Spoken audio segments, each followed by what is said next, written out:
పవన్ కళ్యాణ్ గారు ఇంత చిత్తశుద్ధి కలిగిన వ్యక్తి అని చెప్పడానికి మరొక ఉదాహరణ, నిన్న కూటమి ప్రభుత్వం కొత్త కానిస్టేబుల్స్ ని అపాయింట్ చేసుకుంటూ వాళ్ళకి జాయినింగ్ ఆర్డర్స్ ఇస్తాకి ఒక సభ ఏర్పాటు చేసింది.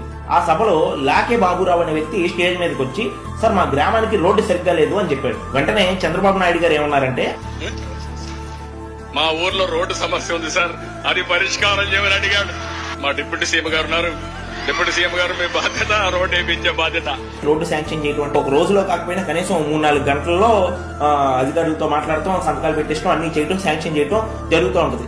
కానీ ఇక్కడ అలా జరగలేదు. అడిగిన వెంటనే పవన్ కళ్యాణ్ గారు ఇక్కడే ఉన్నాడు, ఎంత కమిట్మెంట్ తో పనిచేస్తున్నారు. ఇమీడియట్ గా 3,90,00,000 రూపాయలు అవుతుంది. ఈ రోజే ఇంటికి పోతారే, శాంక్షన్ కూడా చేసి పని కూడా ఇమీడియట్ గా ప్రారంభిస్తారు. చంద్రబాబు నాయుడు గారు ఆయన స్పీచ్ అందరికీ వినిపిస్తున్న సమయంలోనే రోడ్డుకి ఎంత అవుతుంది అనేది ఎస్టిమేషన్ కాస్ట్ చేసి చెప్పేయటం, అలాగే ఆ సభ ముగిసే లోపు దాన్ని శాంక్షన్ చేసి సంతకాలు పెట్టేయటం. Within a span of minutes లో ఇవన్నీ జరిగిపోయింది.